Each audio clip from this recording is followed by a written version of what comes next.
Kalorama, a recorded books hybrid imprint, presents The Chinese Question, The Gold Rushes and Global Politics by Mae M. Ngai, read by Cindy Kay. What is the matter with foreignness? Toni Morrison. Author's note. This book has its origins in an interaction with a student who was writing a paper on 19th-century California politics. I attempted to correct the student's misimpression that Chinese workers were indentured workers, or coolies.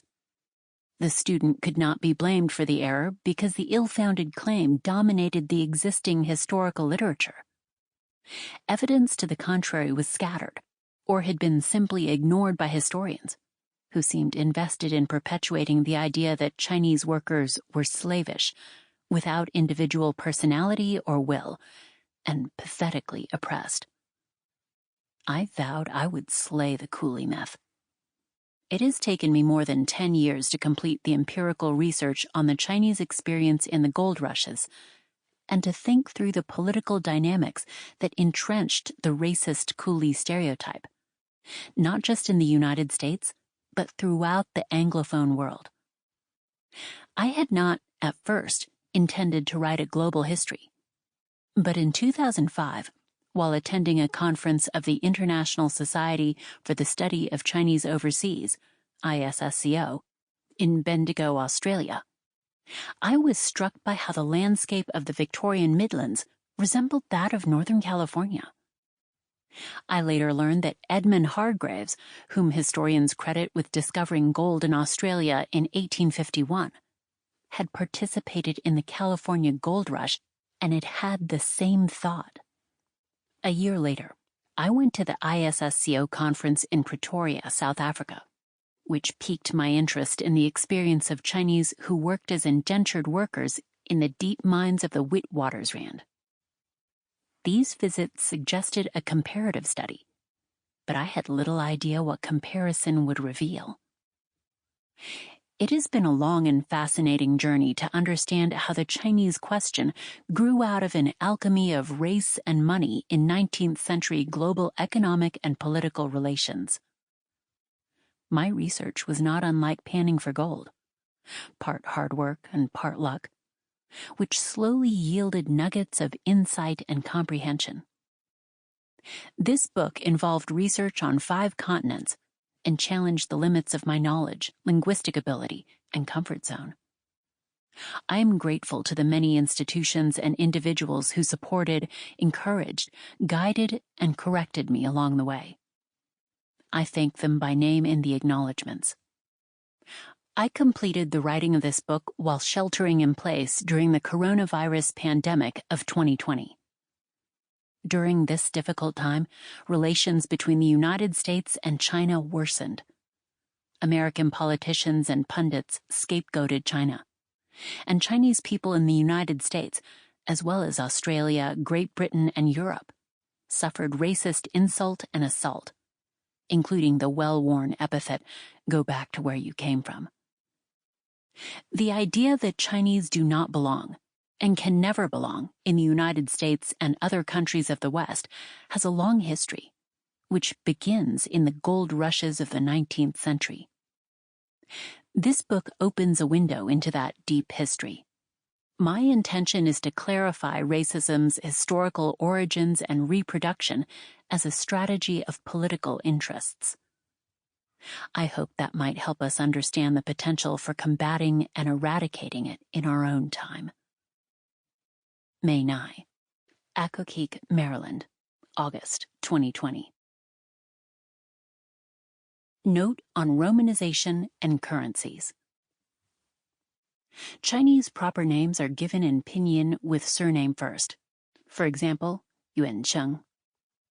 In cases where individuals and organizations were known by their names in Cantonese transliterations or other romanization systems, the pinyin is provided just after, if known.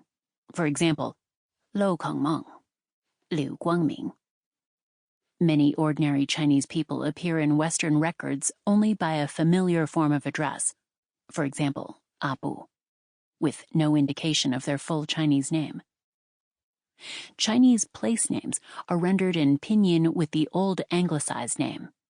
For example, Guangzhou, Canton, Xiamen, Amoy, Yantai, Qifu, unless commonly known otherwise, for example, Hong Kong. A glossary of Chinese proper names with pinyin, Cantonese, and Chinese characters may be found on page 319. Currencies used in this book include the Chinese silver tael and yuan, dollar, the British pound sterling, the Mexican silver dollar, and the U.S. dollar.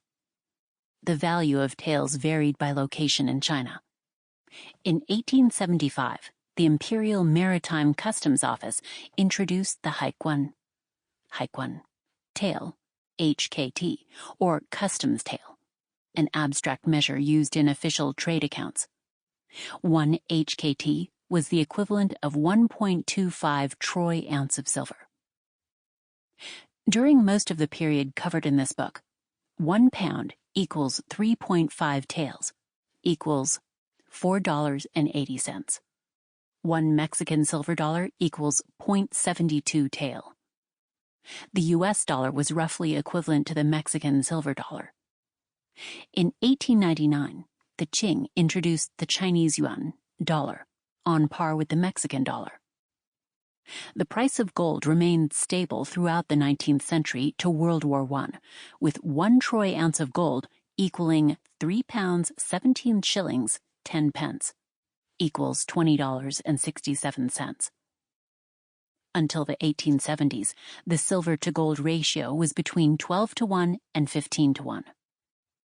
In the late 19th century, the gold price of silver fell from 58 pence per ounce in 1875 to 37.5 pence in 1892 to 27 pence in 1899, a depreciation of more than 50%.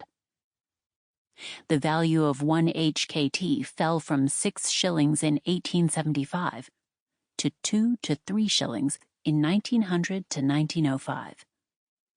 In 1905, 1 Mexican/US/Chinese dollar was about 27 pence, or slightly more than 2 shillings. Introduction. Yellow and gold. Mountains of gold towered on high, which men could grab with their hands left and right. Eureka!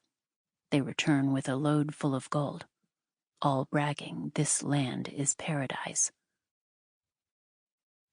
Gold seekers from all over the world wrote tales of the 19th century gold rushes. Their images of riches and glory even grander when rendered in verse. These particular lines are from a long poem written in classical Chinese by Huang Zunqian, a Chinese scholar and diplomat.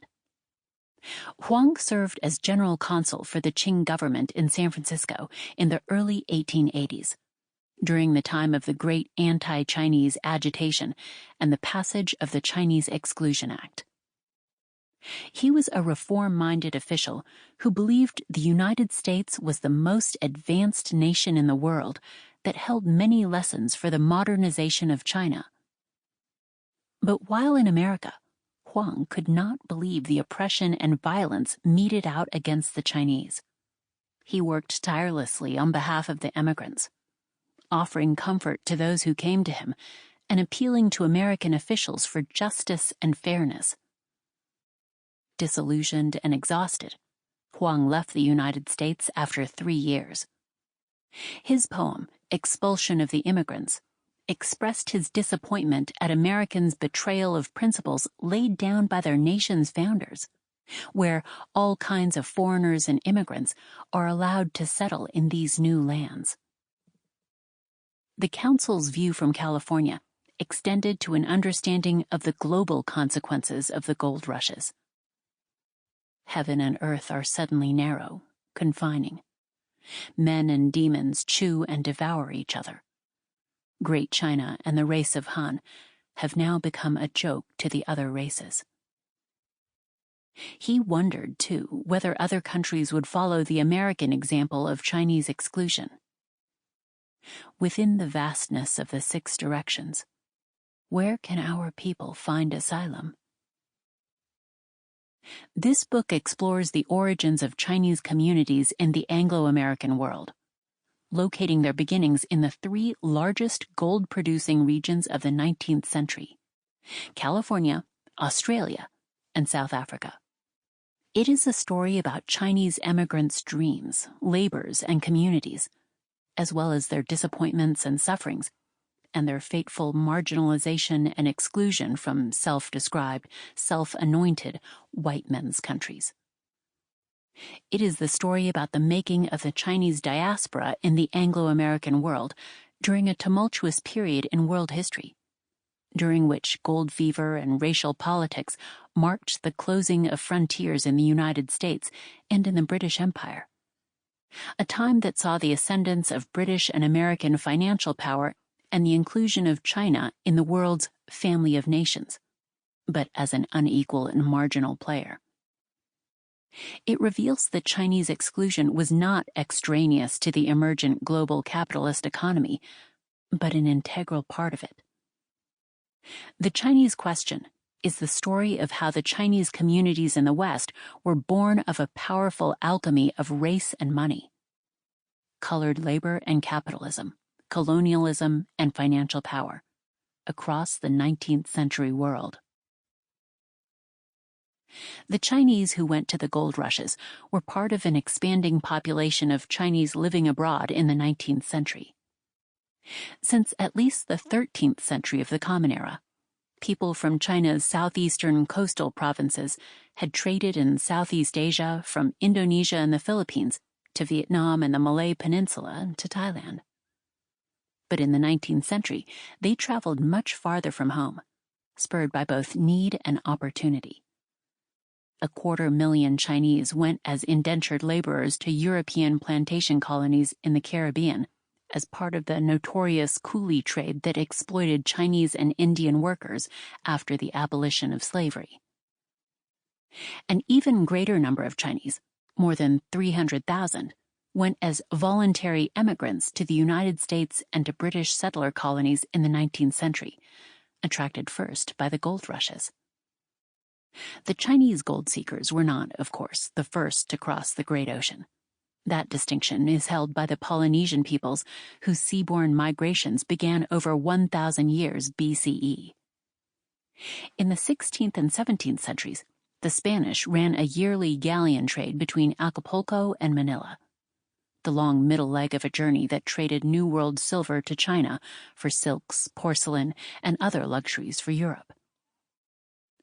By the early 19th century, a budding U.S.-China trade of northwestern American furs and pelts and Hawaiian sandalwood drew new routes across the ocean.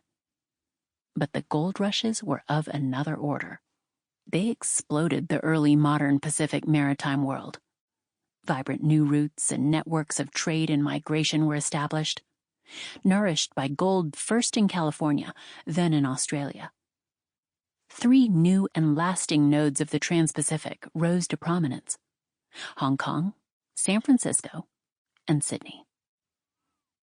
The goldfields were international contact zones on the frontiers of Anglo-American settler societies. The rushes attracted gold seekers from around the world, from the eastern and southern United States, from the British Isles and continental Europe, from Mexico and Chile and Hawaii, from Australia and China. The gold seekers' arrival to the frontiers of white settlement made them participants, to one degree or other, in the elimination of indigenous peoples and in the formation of new communities and nations.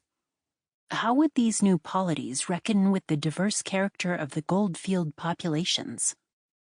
Who would be included, and who would be excluded? And who would decide, and by what means? The gold rushes occasioned the first mass contact between Chinese and Euro-Americans. Unlike other encounters in Asian port cities and on Caribbean plantations, they met on the gold fields, both in large numbers and on relatively equal terms, that is, as voluntary emigrants and independent prospectors. Race relations were not always conflictual, but the perception of competition gave rise to a racial politics expressed as the Chinese question. In the 19th century, Americans and Europeans frequently described a thorny social problem as a question. The Negro question, the Jewish question, the woman question. A question usually referred to the political status of minority or subordinate groups in emerging modern nation-states. These problems, urgent and difficult, generated enormous controversies. They were also complex because they involved multiple contradictions and competing interests. For example, we could use their labor, but they are not fit to be citizens. And, not least, faced insistent claims made by the social groups in question themselves. Violence invariably accompanied debate.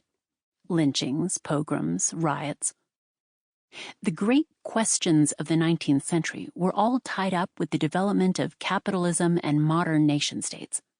They were challenges of democracy, defining who could belong, who could be a citizen, who could vote. The Chinese question was simply this: were Chinese a racial threat to white Anglo-American countries, and should Chinese be barred from them? Chinese exclusion was a radical idea at the time because it not only challenged liberal principles of equality, but also sought to establish an exception in a world otherwise defined by free trade and free migration.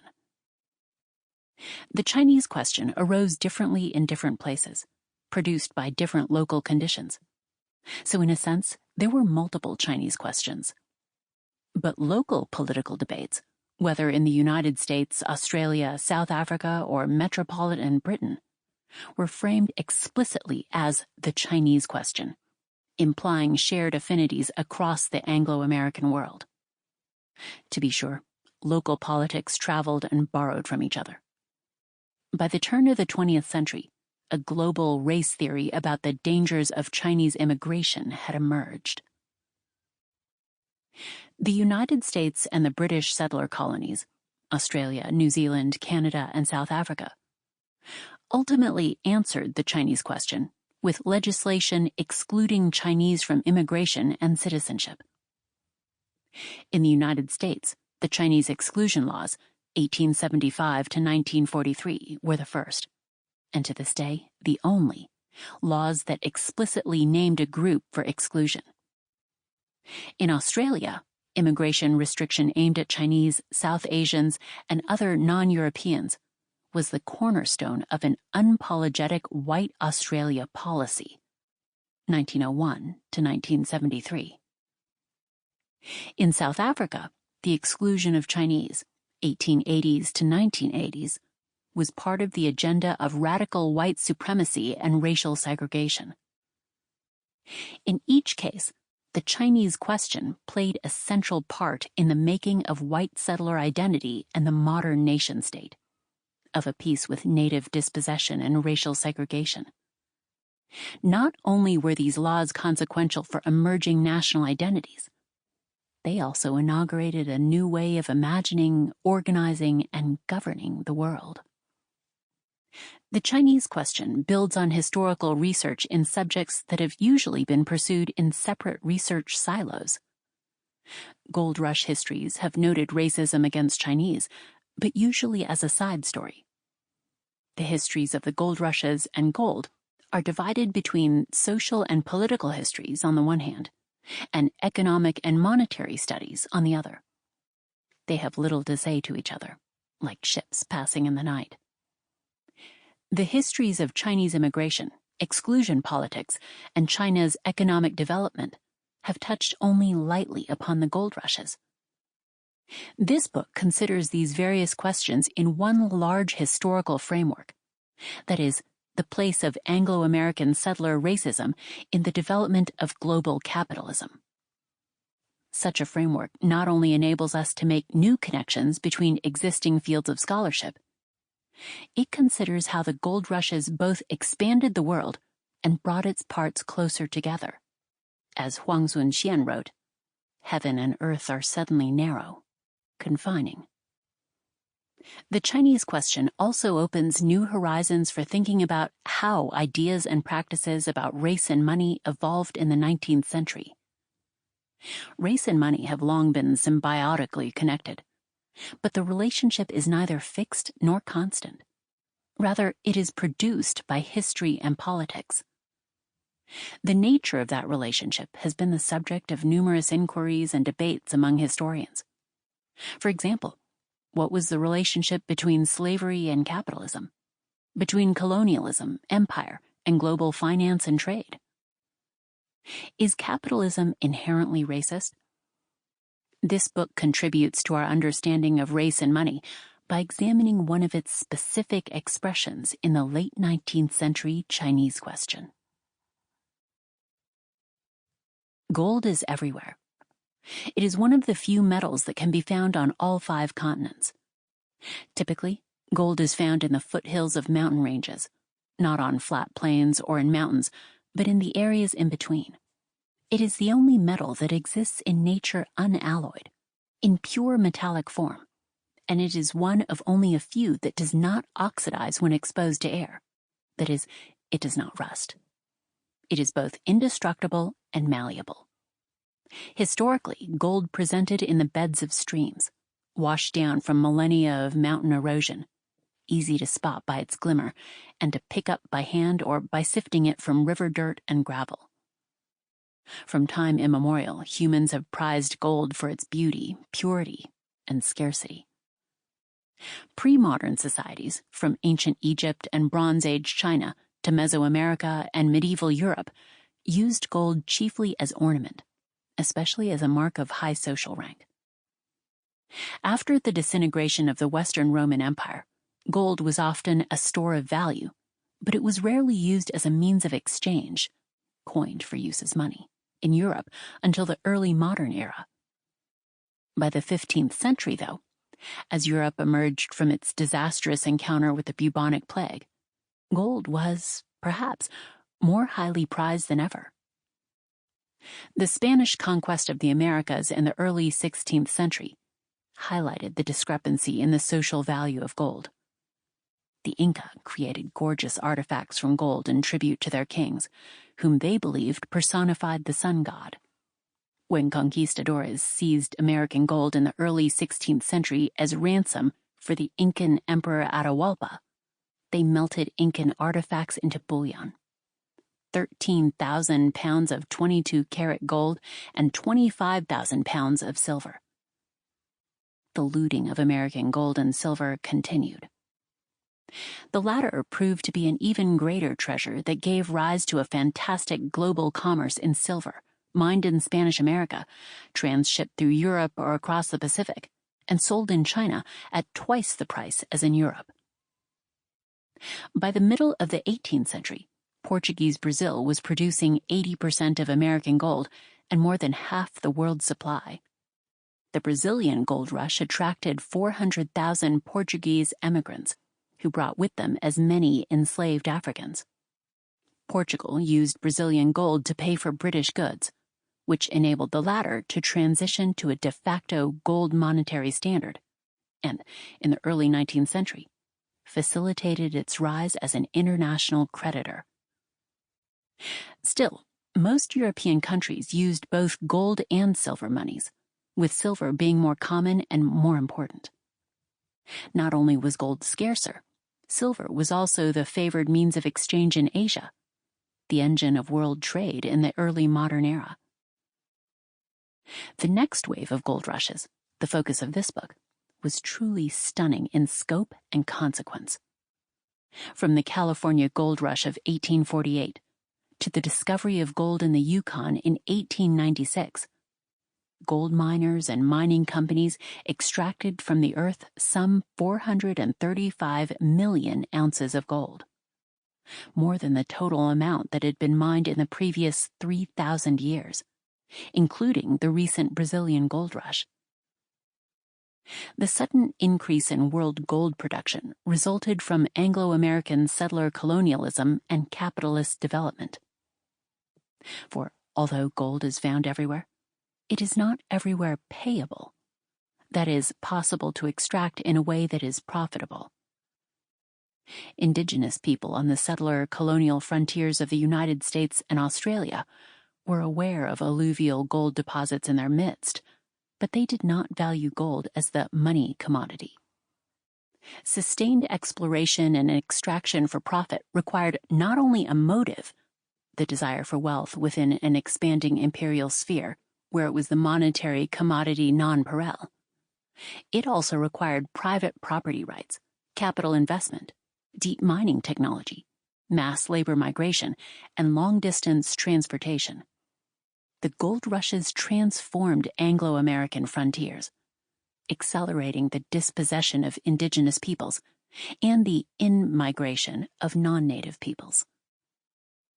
Gold mining also gravely damaged the environment, leaving deep gouges in the earth, mounds of detritus, felled forests, and rivers choked with sediment and toxic debris.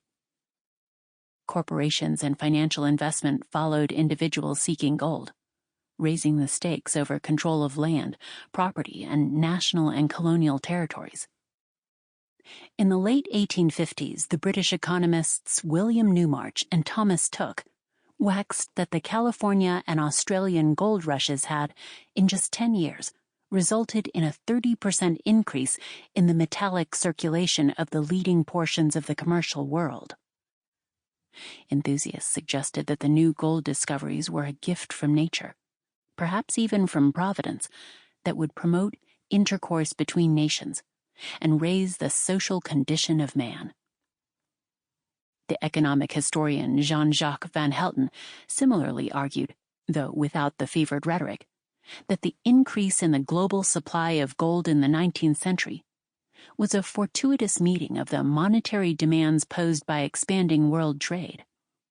But we might think of it also as a stimulus, a new stage of capital accumulation that made possible that expansion and, in particular, the rise of Great Britain and the United States as the world's leading investor and creditor nations. In addition to promoting investment and trade, the increase in the supply of gold enabled more countries to adopt a gold monetary standard. In 1904, the United States and Great Britain controlled 88% of the world's yield of gold, at the time the highest yield on record, valued at about £71.5 billion. The British alone were responsible for 2/3 of it.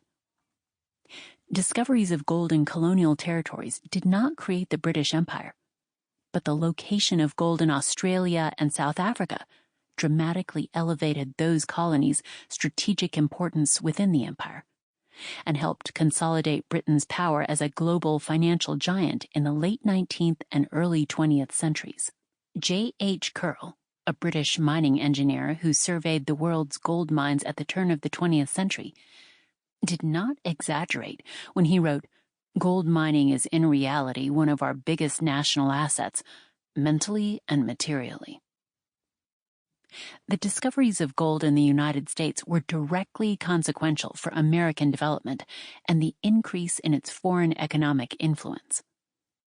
While the Civil War had enabled the consolidation of a national market, gold increased the nation's wealth at myriad levels, that of individuals in the development of California and the American West, for railroad, industrial, and finance capital, and for foreign investment. The United States was also a major producer of silver, with a booming silver mining industry in Nevada and other western states. The country operated on a bimetallic monetary system until 1873, when Congress demonetized silver. The gold standard favored industrialists, bankers, and other creditors, and it disadvantaged those who depended on easier terms of credit, especially farmers.